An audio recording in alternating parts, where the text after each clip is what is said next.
নমস্কার YouTube channel শিখা মুখার্জিজ আর্টিস্টের part টুতে কলকাতা থেকে আমি শিখা মুখার্জি আজ পাঠ করে শোনাবো নবনীতা দেবসেনের লেখা গল্প জীবে দয়া। এই গল্প পাঠের শেষে আমি একটা প্রশ্ন রাখবো এবং অন্তত প্রথম তিনজন সঠিক উত্তরদাতাদের নাম আমি পরের গল্প পাঠের শুরুতে ঘোষণা করব। আগের গল্পের শেষে রাখা প্রশ্নের উত্তর একজোড়া রূপোর বালা। সঠিক উত্তর দিয়েছেন কল্যাণী ঘোষ, শান্তা চক্রবর্তী, মলয় চক্রবর্তী, রত্না দাস, শোভন সেনগুপ্ত ও মিতালি হালদার।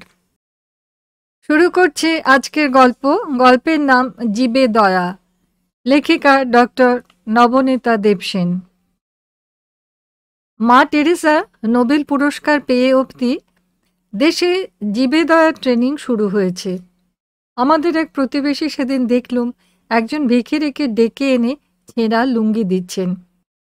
সেজো পিসেমশাই একজোড়া আস্ত স্যান্ডেল চটি দিয়ে দিলেন রিক্সাওয়ালাকে।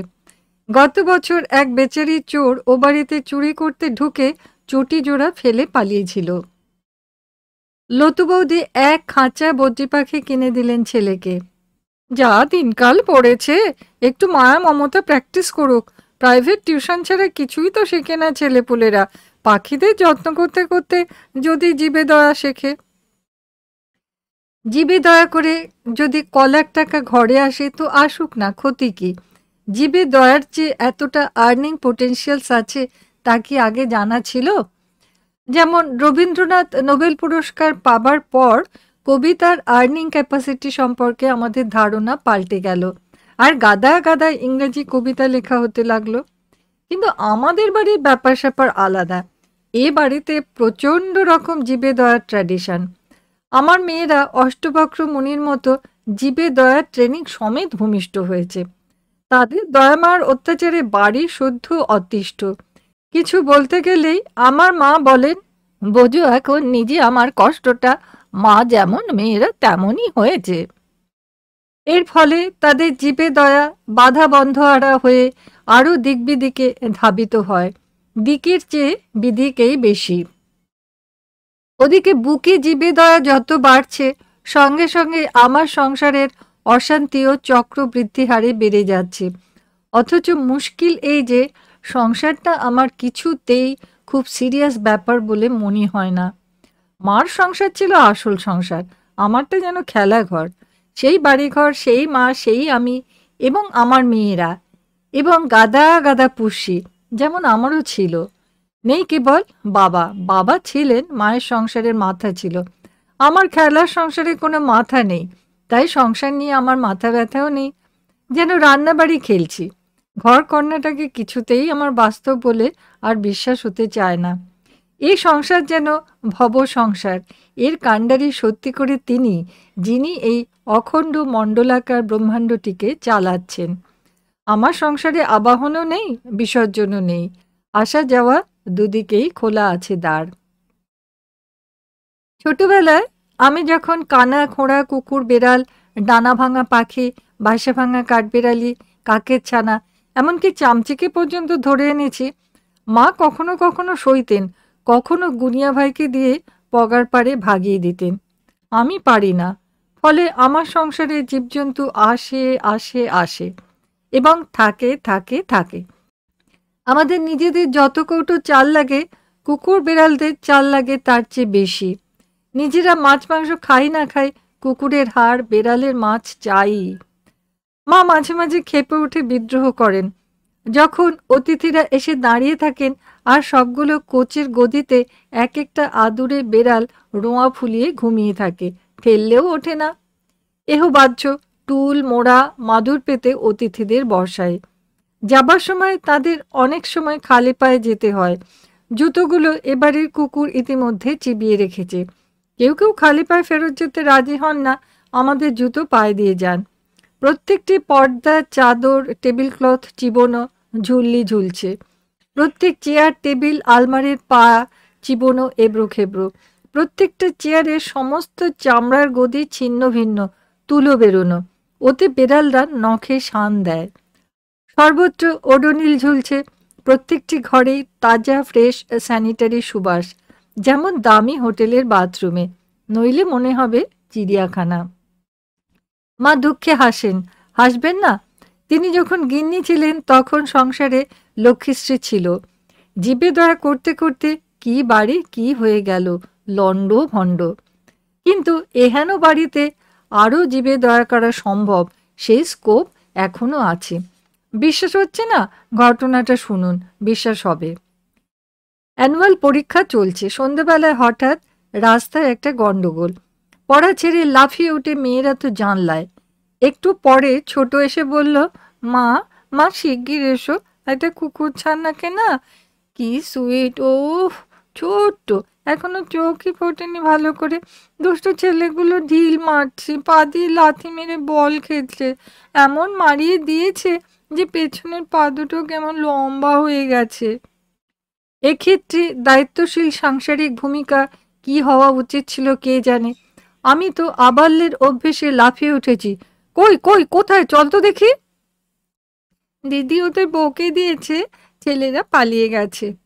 আর কুকুরছানাটা? দিদির কোলে। আর দিদি? গেটে দাঁড়িয়ে আছে, ভেতরে আনবে কে?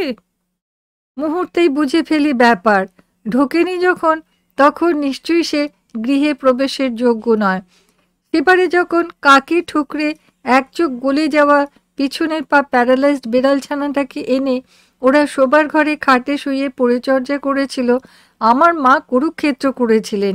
এবারে তাই সাবধানতা নিয়েছে মেয়ে। মুহূর্তেই আমার কর্তব্য স্থির। খবরদার, ভেতরে আনা হবে না। ওই সামনে সদর উঠোনে যে কোনটা একটু ঢাকা মতন আছে, ওইখানে রেখে দাও। রাখি। Thank you, thank you. মা, তুমি সত্যি খুব ভালো। তারপরে ছুটোছুটি, মা একটু দুধ, একটু শসা, বড়ি তুলো, ডেটল। আমি তো জীবনে মাকে থ্যাংক ইউ বলেছি বলে মনে পড়ে না, যদিও শ্বাস প্রশ্বাসে আমার মায়ের কাছে কৃতজ্ঞতা। এটা বলছে, বলুক। বলতে বলতে কৃতজ্ঞতা হয়তো আসে আজকাল। রাত্রে খেতে বসে আলোচনা হচ্ছে দুই বোনে। দিদি বলছে, ফ্রিজের দুধ দিসনি, একটু গরম করে দে, নইলে কিন্তু খাবে না। একটু মাংসের স্টু দেবো দিদি, তুলোর পোলতে করে। ও ভীষণ, ওই একটি কুকুরের মতো ডাকতেও পারে না মা, বেড়াল ছানার মতো ডাকে। বেড়াল ছানাই নয় তো। মা ফোড়ন কাটেন। কি যে বলো দিম্মা, আজ তো কুকুর, দিস টু। পাগল, বড় মেয়ে বলে। স্টু দেয় না, চোখই ফোটেনি, নুন খাওয়ালে মরে যাবে, বরং এক ফোঁটা ভিটামিন ড্রপ দিতে পারিস। খবরদার, এখন ভিটামিন দিস না।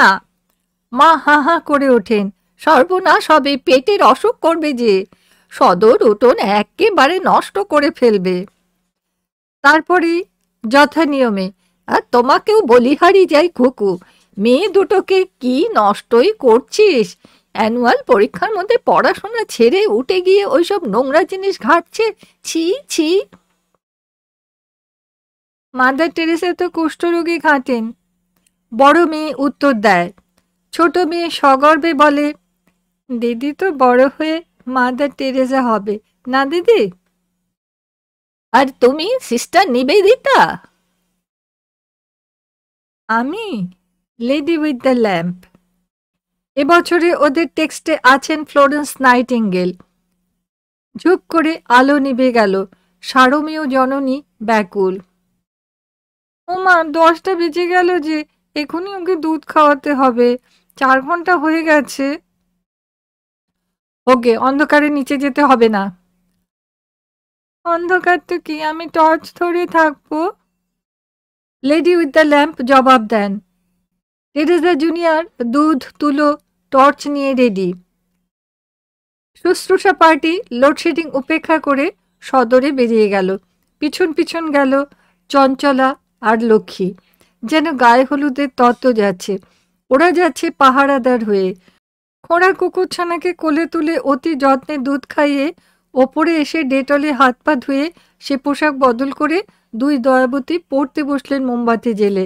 11টায় আলো ফিরবে। আজকাল বাড়িতে দারুণ গুরুত্বপূর্ণ আবহাওয়া। অ্যানুয়াল পরীক্ষা বলে কথা, রাত্রে খাবার পরেও পড়তে বসা হয়। 11:45টার সময় মা তাড়া লাগাতে শুরু করেন, 12টা বেজে গেছে, উঠে পড়ো, আর পড়তে হবে না।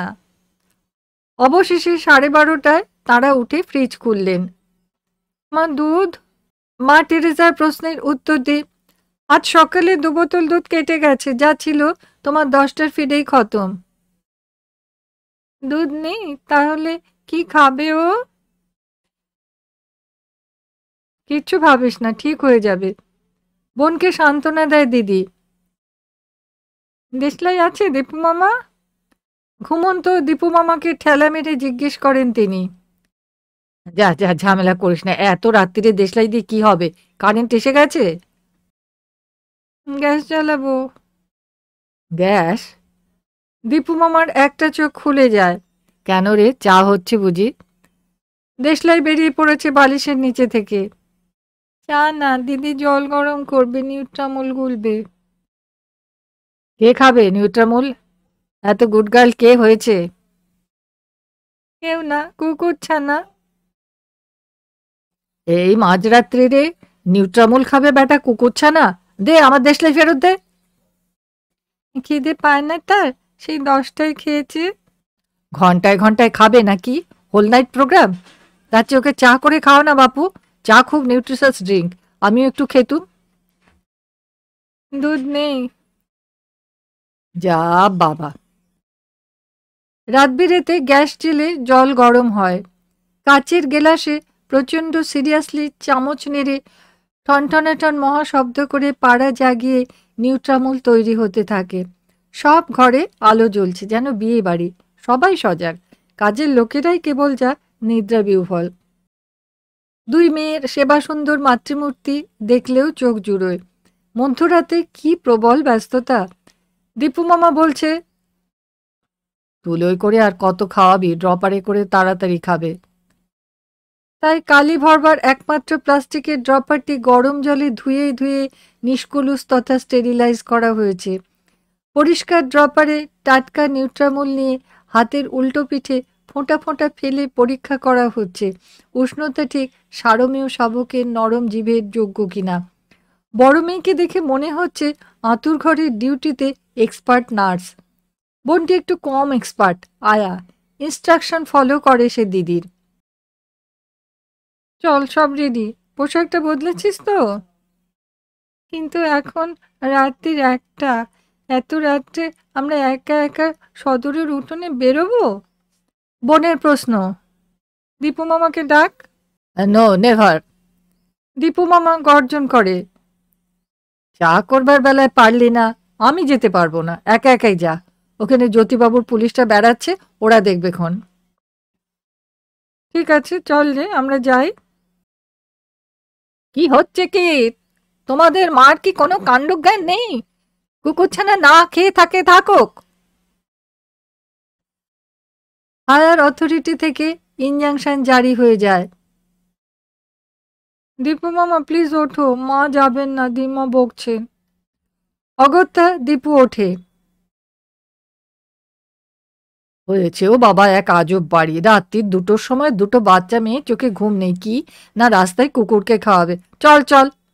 আর যাবে কোথায়? দীপুর গজগজানি থেকে শুরু হয়ে গেল মার লেকচার। খুকুরি আল্লাহ দেবার কুফল এসব। তুমি ছেলেপুলে মানুষ করতে জানো না খুকু। আমি দুর্দার করে পালিয়ে যাই, যাবার আগে বন্যার মুখে খড়কুটো ধরার মতো আওড়ে নিই। রাত্রির 1টা বেজে গেছে মা, এটা কি বকুনি দেবার সময়? মাকে যুক্তিতে বাগ মানাবো তুচ্ছ আমি, ম্যাজিস্ট্রেটের মেয়েকে? আর যদি 2টো কচি মেয়ের পক্ষে এই শীতের রাত্রিরে মাথায় হিম ঝরিয়ে সদর রাস্তায় হটর হটর করে বেরিয়ে গিয়ে পথে নেড়ি কুকুরের রুগ্ন ছানা নিয়ে খেলাধুলো করবার পক্ষে সময়টা উপযুক্ত হয়, তাহলে তাদের গার্জেনকে বকবার পক্ষে এটা আবার সুসময় নয় কেন? আমি বারান্দায় পালাই। উঁকি মেরে দেখি বড় মেয়ে পাঁচিলের ধারে বসেছে সিঁড়িতে, কুকুরছানা কোলে করে দুধের বদলে মধ্যরাতে অমূল্য ভালোবাসা গুলে ড্রপারে করে খাওয়াচ্ছে। কোলে একটা ন্যাপকিন পেতে নিয়েছে, ওই ন্যাপকিনটা ফেলে দিতে হবে। ছোট কোমরে হাত দিয়ে দাঁড়িয়ে আছে হুকুমের অপেক্ষায়। রকের ওপরে একটা সিগারেট জ্বলছে, অর্থাৎ দীপু মামাটি সেখানে পাহারা দিচ্ছে আর জ্ঞানের বাণী উচ্চারণ করছে। ওটার গায়ে গ্যামাক্সিন পাউডার দিয়েছিস তো? দিসনি? এবার দেখ কি সর্বনাশ হয়। তোদের মাথায় রাস্তার কুকুরের পোকা চড়ে বসবে, সেই পোকা এসে উঠবে বাড়ির অন্য কুকুর বেড়ালের গায়ে, তখন ঠেলা বুঝবি। যা তো টুম্পুস, সেভিং পাউডারটা নিয়ে আয় প্লিজ। কি সর্বনাশ! কোথায় আছে? এখন তো অনেক রাত্রির। এখন তবে থাক, কাল সকালে দিলেই হবে, দীপু বলে। বা ততক্ষণে যদি আমাদের মাথায়। দীপু মামা ফের সলিউশন দেয়। ওপরে গিয়ে বরং তোরা মাথায় সেভিং পাউডার মেখে শো, সকালে শ্যাম্পু করে নিবি। সকালবেলায় তো পরীক্ষা, কখন মাথা ঘষবো? আমি বারান্দা থেকে স্থানকাল ভুলে চেঁচিয়ে উঠি, খবরদার, সেভিং দিবি না মাথায়। মানুষের মাথায় কখনো কুকুর বেড়ালের পোকা হয়? একদিন জীবজন্তু পুষছিস, এও জানিস না? এমন সময় টহলরত দুটি পুলিশ এসে দাঁড়ায় পাঁচিলের পাশে। উঁকি দিয়ে দেখে এত রাত্রে কি অঘটন ঘটছে এ বাড়ির উঠোনে। কুকুর সেবা দেখে একজন পুলিশ সস্নেহে জিজ্ঞেস করে, মার গিয়া? ব্যাস দুবনে একসঙ্গে বকুনি লাগায়, কেউ মারেগা, দুধ পিতে দেখতে নেই? ছোট যোগ করে দেয়, ঠক ঠক করে কাঁপতে হয়, দেখতে নেই? পুলিশরা হেসে বলে যায়, আব তক জিন্দা হ্যায় তাজ্জব কি বাত। এমন সময় ছোট মেয়ে ওপরে মুখ তুলে বলে, মা একটা সোয়েটার দাও শিগগির। কেন রে, শীত করছে? আমি না, কুকুর ছানার জন্য, ও শীতে কাঁপছে। পেছন পেছন দীপু মামার ফোড়ন। ওর রাইগা জগতের কোনো সোয়েটারে থামাতে পারবে না, ও হলো মরবার আগের কাঁপুনি। গুম গুম করে কিলের শব্দ এবং দীপু মামার গলায়, বাপরে মারে। তারপরে দেখি মেয়ে ওপরে চলে এসেছে, হাতে নিজের ছোটবেলার একটা লাল নীল সোয়েটার নিয়ে নেমে যাচ্ছে, ওরই পুতুল খেলার বস্তু। এটা নিচ্ছি। নে, কিন্তু সোয়েটার তোকে পরাতে পারবি না, ওর আসলে শীত করছে, ঠান্ডা সিমেন্টের মেঝে শুয়ে আছে বলে। পাপোশটা নিয়ে নেব তাহলে গেট থেকে? মোটেই নেবে না পাপোশ। ও ঘর থেকে মা বাধা দেন ফাইনাল গলায়। জীবে দয়ার কারণে বাড়ি শুদ্ধ সবাই জাগ্রত, সব দরজা খোলা, সব আলো জ্বালা। তবে কি নেব? গোটা কয়েক স্টেটসম্যান আর আনন্দবাজার ভাঁজ করে বিছানা পেতে দে, দিব্যি গরম হবে। ওই সোয়েটার পরা কুকুরছানাকেই কাল স্কুলে পাঠিয়ে দিস কুকু, তোর মেয়েদের পরীক্ষাগুলো দিয়ে টিয়ে আসবে, মা বলেন। একটু পরে ফের ডেটলে হাত পা ধুয়ে শোবার পোশাকে কোলের কাছে শুয়ে বড়টি বলল, কাল তুমি ওকে বন্ডেল রোডের ভালো ডাক্তারবাবুর কাছে নিয়ে যাবে মা? ওর পেছনের পা দুটোতে সে বেড়ালছানার মতো প্যারালিসিস না হয়ে যায়, ভেঙেই গেছে মনে হচ্ছে। হবে হবে, এখন তো ঘুমো। সকালে উঠে নেজাল ড্রপের ড্রপারটা দিয়ে মেয়ের কলমে কালি ভরে দিলুম। পুনরায় সাড়ম্বর কুকুর পরিচর্যার পর্ব সমাধা করে তারা পরীক্ষায় বেরোলেন। জিওমেট্রি বক্সই পড়ে রইল। আমি পেছন পেছন ছুটি। নির্বিকারভাবে ফিরে এসে জিওমেট্রি বক্স নিয়ে ছুটতে ছুটতে জীবে দয়াবতী রিকশায় ওঠেন গিয়ে, যেন এটাই নিয়ম। আমি 1:30টায় এসে ফের খাওয়াবো। দুগ্গা দুগ্গা, ভালো করে লিখিস। সেদিনই আমার ইউনিভার্সিটি থেকে ফিরতে ফিরতে রাস্তার আলো জ্বলে গেল। বাড়ির সামনে এসে দেখি এক নাটকীয় দৃশ্য। পাঁচিলের ওপরে একটা দীর্ঘ মোম জ্বলছে, তার পাশে গেটে হেলান দিয়ে একজন, পাঁচিলে কোনোই ভর রেখে একজন, মাথা নত করে অ্যাটেনশন হয়ে মিলিটারি কন্ডোলেন্স স্টাইলে আরেকজন, একটি মৌন মিছিল স্তব্ধ দাঁড়িয়ে। দেখেই বুঝেছি কি হয়েছে, দীপুই দৌড়ে আসছে। দিদি, সর্বনাশ হয়েছে, সেই ছানাটা মরে গেছে তো, যাবেই জানতো। ও কি অমন করে বলতে হয়, বাচ্চাদের মন খুব খারাপ। মা এখনই গাড়ি তুলো না, একটু গঙ্গার ধারে যেতে হবে, বড় বলে, কিংবা পার্ক স্ট্রিটের সেমিট্রিতে, ছোট বলে। আমি সিধে গাড়ি গ্যারেজে তুলে দিই। ও কি যাবে না? ওই কুকুর নিয়ে কে পেট্রোল দেবে? উঠোনে সেই কোণটাতে গিয়ে দেখি সিঁড়ির ওপরে একটা জুতোর বাক্সে স্প্যানের কাগজ বিছিয়ে সব সজ্জা প্রস্তুত। ছোট্ট কফিন, কিছু ফুলদানি থেকে তোলা রজনীগন্ধার মঞ্জরি তার পাশে, আর চন্দন ধূপ জ্বলছে। এক গাদা খবরের কাগজের বুকে মোমবাতির রহস্যময় মৃদু আলো উদ্ভাসে স্বয়ং একটি শোক সংবাদের মতো নিজেই নিজের অবিচুয়ারি হয়ে শুয়ে আছে ছোট্ট অতীব ক্ষুদে একটি প্রাণহীন প্রাণী। তার গায়ে আমার মেয়ের রংচঙে সোয়েটার, খুব মায়া হয়, কিন্তু হতকুৎসিত। একেই ওরা বলেছিল সুইট। কেমন জামাই পছন্দ করে আনবে কে জানে। মোমবাতি, ধূপ, ফুল, কফিন সব রইল। আমি বিনা বাক্য ব্যয়ে কাগজগুলো দুপাশ ধরে স্ট্রেচারের মতো তুলে ওকে চ্যাংদোলা করে নামিয়ে দিলাম রাস্তায়, নর্দমাতে। ঠিক নাক বরাবর টুল পেতে বসে দুজন পুলিশ আমার কর্মকাণ্ড পর্যবেক্ষণ করলেন। মাননীয় মুখ্যমন্ত্রীর গেটের বিপরীতেই এটা ঘটছে। মুদ্রা ফরাসিতে মনে হলো আমার এতই নৈপুণ্য যেন এই কর্মই করি। বিশ্ববিদ্যালয়ে দিনভর বুঝি মরা ফেলতে ফেলতে রপ্ত হয়ে গেছে কাজটা। ওপরে এসে গা ধুয়ে কাপড় বদলে চা খেতে বসেছি। মেয়ে বলল, ও কি ওখানেই থাকবে? তা কেন? ভোরবেলা জমাদার এলে নিয়ে যাবে। মন খারাপ করিস না, ও বাঁচতো না রে। বাঁচলে তো হাঁটতে পারতো না, সে ভীষণ কষ্টের বাঁচা হতো, ছানাটা মরে বেঁচেছে। মা সান্ত্বনা দেন। মেয়েরা কিছুই বলে না, চুপচাপ পড়তে বসে। ফের পরশুদিন পরীক্ষা। বেড়ালগুলো গিয়ে ওদের পড়ার বইয়ের ওপর চড়ে বসে, ওরা সরিয়ে দেয় না। কই জমাদার তো নেয়নি মা? সকালে উঠেই উঁকি মেরেছে, কিন্তু খবরের কাগজগুলো নেই। হ্যাঁ, ঠিক 4টের সময় ঝাঁটার শব্দ পেয়েছি। মা বলেন, খবরের কাগজগুলো তখনই নিয়ে গেছে নিশ্চয়।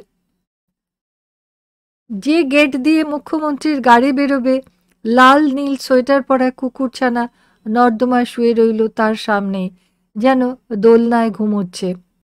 এতগুলো গণ্যমান্য পুলিশের সামনেও ফেলে গেল, ধন্যী পৌরকর্মী। 10টার আগেই ক্লিয়ার করে দেবে, ভাবিস না। দীপু মামার টিপ্পনি, চিফ মিনিস্টার বেরোবেন তো। 10টায় জ্যোতিবাবু যাত্রা করলেন।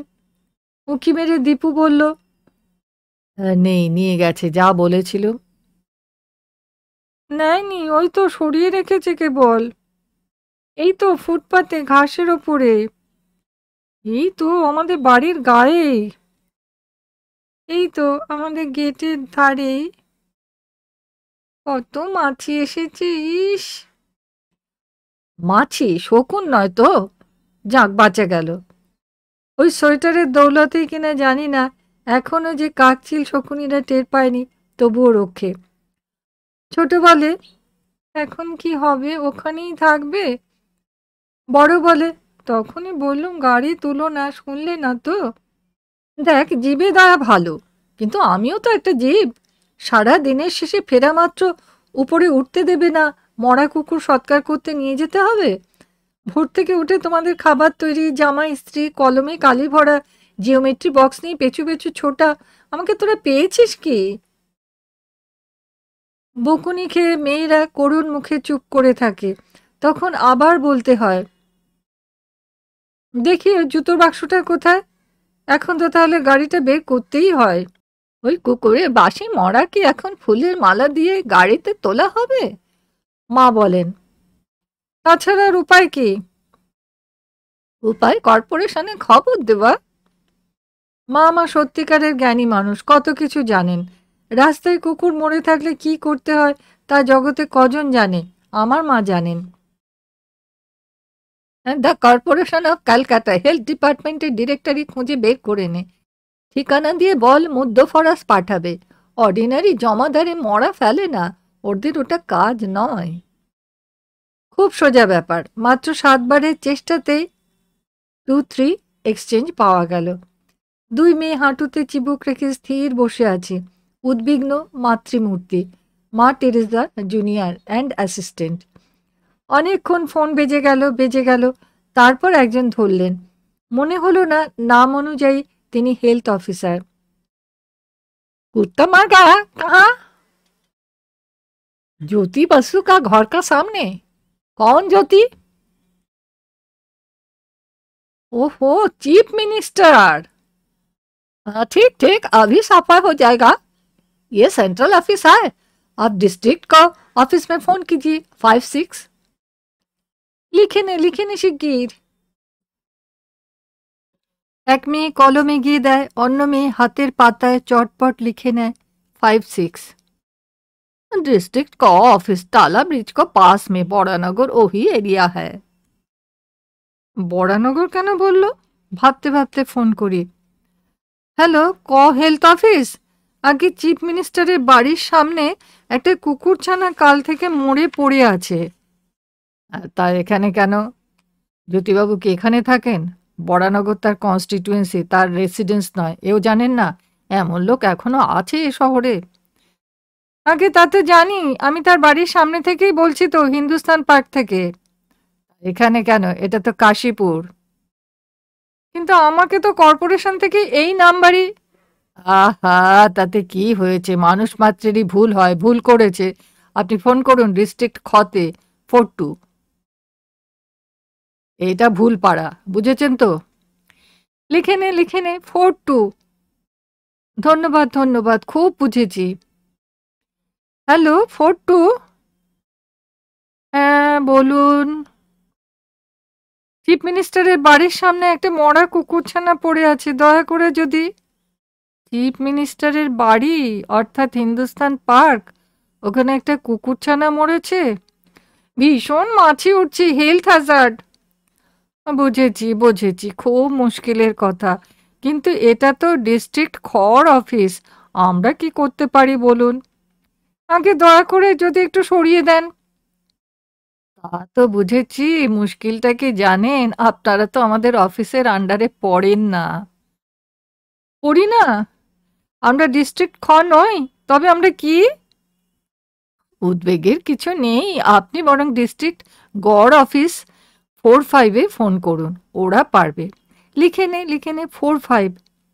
মেয়ের হাতের খুদের চেটো উপচে পড়ে এখন কনুইয়ের কাছাকাছি লেখা হচ্ছে ফোন নম্বরের তালিকা। 45-এ ফোন করব তো? হ্যাঁ, করে ডিসিওকে চাইবেন।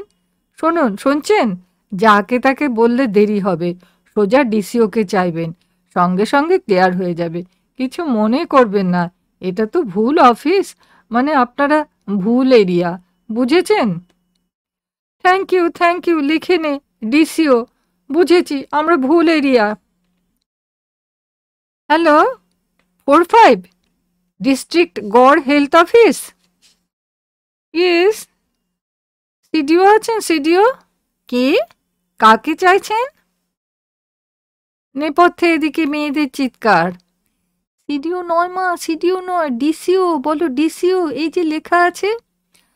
সরি, সিডিও নয়, ডিসিও। উনি আছেন? ডিসিও? নেপথ্যে ফোনের ভেতরে আকুল প্রশ্নোত্তর শোনা যায়। ডিসিওকে চাইছে, কি বলবো, আছে না নেই? আমি কি জানি, দেখে আয়, থাকলে বলবি আছে, না থাকলে বলবি নেই, এরকম বলবো তো। আবার অন্যরকম কি বলবি? তুই সত্যি যাচ্ছে তাই। ইতিমধ্যে আরেকজন ফোন ধরলেন। হ্যালো, কাকে চাই আপনার? ডিসিওকে। কেন, কি দরকার? চিফ মিনিস্টারের বাড়ির সামনের উল্টো দিকের ফুটপাতে একটা কুকুরছানা মরে পড়ে আছে। তা আমাকে বলে কি হবে, ডিসিওকে বলুন। তাকেই তো চাইছিলুম, একটু ধরুন। হ্যালো শুনছেন? আবার কি হলো? আচ্ছা, ডিসিও মানে কি বলতে পারেন? তাও জানেন না? আচ্ছা লোক তো। ডিস্ট্রিক্ট কনজারভেটরি অফিসার, ডিসিও, বুঝেছেন? আপনারা ওসব বুঝবেন না, এই নিন কথা বলুন। দাঁড়ান, কনজারভেটরি না কনজারভেন্সি? ফের ঝামেলা, ওই একই হলো, ধরুন। হ্যালো, ডিসিও বলছেন? নমস্কার, আমি বলছি হিন্দুস্তান পার্ক থেকে। তারপর চিফ মিনিস্টার ইত্যাদি। ও, আমাদের মুখ্যমন্ত্রীর বাড়ির সামনে কুকুরছানা মরেছে, ঠিক আছে, কিছু ভাববেন না, 1 ঘন্টার মধ্যে ক্লিয়ার করিয়ে দিচ্ছি। ধন্যবাদ। কি আশ্চর্য, ধন্যবাদের কি আছে, এ তো আমাদের ডিউটি। এক্ষুনি লোক যাচ্ছে। ফোন নামাতেই মেয়েরা ঝাঁপিয়ে পড়ল। কেন তুমি সিডিও বলছিলে? কেন তুমি সিডিও বলছিলে? কিসের ইনিশিয়ালস তা না জানলে আমার অমন অক্ষর মনে থাকে না। বিডিও এসডিওর মতোই সিডিও বলেছি, বেশ করেছি। ওরা তোমাকে কি ভাবলো? আমাকে চেনেই না। তাছাড়া আমি মরলে তো ওদের খবর দিলে চলবে না। হিন্দু সৎকার সমিতির নাম্বারটা ফোনের খাতায় লিখে রেখে যাব। যাও তো, এক কাপ চা করে আনো দেখি। বাপস রে, এর থেকে গাড়িতে নিয়ে গেলেই হতো। বলেছিলাম তো, এই 12টায় চা। কেন, রাত দুটোয় নিউট্রামুল তৈরি করতে পারো? রাত দুটো নয়, একটা। ছোট মেয়ে শুধরে দেয়। আর অসময়ে খাওয়াবার ফলটাও তো চোখে দেখলে। বড় মেয়ে মন্তব্য করে, তোমাদের যত এনার্জি সব জীবজন্তুদের বেলায়, আমি কিছু বললে হাত পা নড়ে না। ছি ছি মা, তুমি কুকুর ছানাটাকে হিংসে করছো? তা করছি। আমি যখন বুড়ো হব তখন তোমাদের এই মনগুলো কোথায় চলে যাবে কে জানে। দিম্মা তো বুড়ো হয়েছেন, তোমার মনটা কি কোথায় চলে গেছে? এতক্ষণ ফোন করলো কে? এমন সময় ওপর থেকে মার গলা পেলুম, খুকু, মেয়েদের নিয়ে ওপরে আয় দেখিনি এই মুহূর্তে। মুসম্বির রসগুলো পড়ে পড়ে তেতো হতে লাগলো। বেলা 12টা বাজে। ভোর থেকে কেবল একটা মরা কুকুর নিয়ে নৃত্য করছিস? আমি তো একটা বুড়ো মানুষ, আমার প্রতি কি তোদের দয়া মায়া হয় না রে? হুড়মুড়িয়ে ওপরে ছুটি পাল্লা দিয়ে তিনজনে।